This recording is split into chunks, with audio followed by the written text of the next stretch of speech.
Hello there, Ray here, and guys, I have this weird fly machine I would like to show you guys, which is able to move forward when you're in this location, but if you move over here, the machine turns off.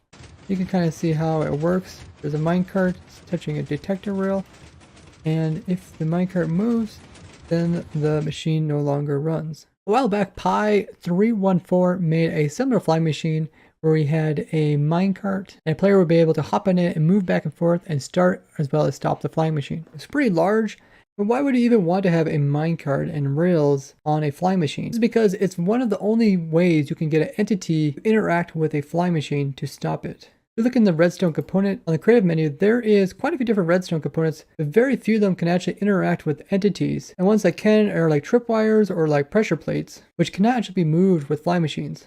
But rails can be moved, and they can have an entity, the minecart, interact with the power rail, allowing you to turn on or off the flying machine. And in the recent versions, and in the recent 1.16 snapshot, they added a target block, which is also a block that can interact with entities and affect flying machines. If you guys haven't seen it already, we made a couple different flying machines that will constantly fly until somebody accidentally picks up the arrow that's on the flying machine. If you haven't seen them already, I'll link them down below. Probably one of the best advantages of having a flying machine like this is that you can easily start and stop your flying machine. If you guys ever built flying machines in survival mode and tried flying them, it becomes very difficult to actually stop them where you want them. Oftentimes you find yourself spamming down like redstone blocks hoping that you stop the flying machine, and in general it's difficult to stay on a flying machine unless you're riding another entity like a minecart or a boat, because often the player clips through blocks on servers and you end up falling off your flying machine. There's quite a few advantages to having a flying machine like this. And one day we were working on a lot of different query stuff here on our testing world, and we kind of got bored, so we're goofing off thinking if we could possibly compact his flying machine down, and came up with a couple different designs, and this is one that I came up with. And the objective is to have it so that when the player is on one side with the minecart, the machine doesn't fly, but when the minecart's on the other side, the machine does fly. Now at first this seems like a pretty easy thing to do on a flying machine, except there is quite a few problems that we ran into. Minecarts act very bizarre when they get pushed. Rails act very bizarre when they get pushed. And this combination made it extremely difficult to compact this. And you're also limited to pistons only able to push 12 blocks at a time. So this design I got here is actually only two segments. There's a pushing segment, and there's also a pulling segment, therefore making this the smallest type of flying machine, which is a 2-segment flying machine. Now when it comes to moving rails, that is also very tricky to do. You can see that we actually have the rails here being pulled by this front segment, and they're being pulled at the same Y level as the rails. So this piston is the same Y level as these rails. This is actually important. So if I would happen to try to push some rails from below or at the same Y level, so put rails there, and if I push them like this, you will see that the rails will actually pop off. And if I would put rails here, and then I would put a piston in here, and push from this location, you can see they also pop off. But notice if I would go ahead and put blocks here and then push it from above, so if we have a piston right up here and push it, some of the rails pop off. But notice this one does not pop off because it has a back piece to it. So if you have a back rail for this and we push the rails, you can see they stay put. And if we come in here and push from this location, you can see they pop off. So it has to do with update order and which blocks the game thinks move first. So in this case, when pushing from down here, the game thinks that this block moves first. Therefore, there's no support for the rail that was here, and the rail pops off. Now the update in which pistons push blocks has changed throughout the versions, but usually the farthest block away from the piston starts moving first, and then it works backwards until it meets the piston. And Myro Erie has a good video explaining how the game does updates and pushing of blocks. So we're able to overcome this rail issue by pulling the rails, and they still feel like they are securely held in, so they won't pop off. If I just remove this piston, and you see that I push this one forward, you see this all moves forward just fine, and the rails don't pop off. The next problem is the minecart itself. If you ever notice, minecarts are pretty weird, especially when they're trying to move on a flying machine. Notice how when I hop into this minecart and I push this direction, I can kind of clip into this piston right here. That's not what you want, because if I keep pushing forward, I can actually fall out of the flying machine and hit the ground. So minecarts can easily clip through blocks, especially when they're moving. And we can avoid players doing that just by pushing briefly to the side. That way you're barely moving over to the piston. And that way when you bump into it, you actually align with it rather than clipping through it. The same thing if I go this direction. If these blocks weren't here and I would push this way, notice how my minecart will keep moving this direction and I could easily fall off the edge. But there's actually even more problems to try to overcome, because when minecarts are being pushed and there is slime behind them, they can also kind of get launched.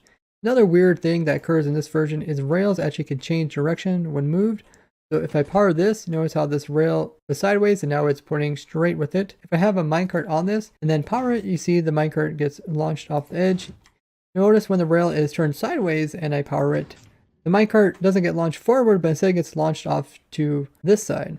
But if we would come in here and just move this forward a little bit and put in a block right here, put a minecart in here, and then power it, you can see the minecart does not get pushed by this slime block. This is another reason why we don't have any slime sitting behind this on the backside pushing it. Instead, we're pulling it. We also had to overcome push limits. So if I just go ahead and remove this piston here and push this segment forward with this piston attached to it, you can see that there is 1, 2, 3, 4, 5, 6, 7, 8, 9, 10, 11 blocks that it's trying to push. So 12 is the maximum. We're currently at 11. Now when this piston is trying to pull, he has to pull all this segment here, which is 1, 2, 3, 4, 5, 6, 7, 8, 9, 10, 11. So they're both almost at maximum push limit. I will go ahead and bring these two segments back together again.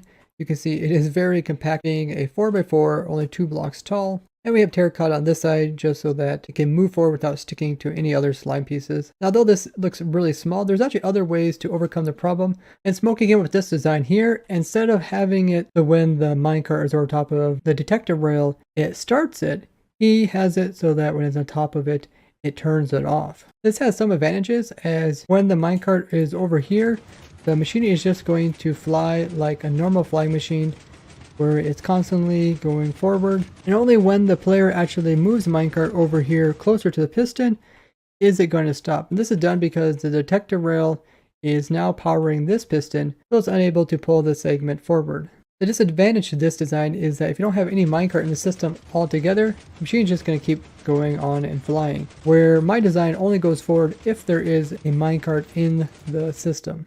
The rest of this is just to prevent the minecart from getting pushed out. So we got blocks on this side as well as a fence on this side. So you move back and forth, you don't just shoot off the edge here. But can either of these designs be made smaller in newer versions, since we have stuff like honey blocks? And thanks for all the support you guys have been showing me. Recently, we're really close to reaching 100,000 subscribers, which is just so crazy to think about. So if you guys haven't subscribed already, make sure you go ahead and do that, because currently less than 30% of you guys are subscribed, and it doesn't cost you anything to hit the subscribe button. So this is the version that I went ahead and made, and it's quite a bit smaller than the other ones, but it has pretty much all the same characteristics of them. We almost got a basic fly machine just here. There's 6 blocks, so observer, slime, piston, and this side is observer, slime, piston. That's the smallest fly machine you got there. And then we just have this extension, which is both types of rails. Detector here, normal rail here, minecart. And we got a little piece to hold the rails as well as support them in the back. And we have a fence in the front, just so you don't fly off of this when you're trying to move forward. I'll show you guys how to run this. So right now it's currently off because this minecart is over top detector rail, which is powering this piston, preventing it from moving forward. As soon as I hop into minecart and I go backwards, you'll see it's going to take off. It's taking off now, flying. Pretty small. Now all I have to do to stop it is go forward. Now it's not instantly going to stop when I move forward. You have to really kind of fight it. Just keep pushing forward. Eventually minecart will get over here in order to stop it. But it does work. You can go both directions. Start and stop it, which is pretty insane for such a small flying machine.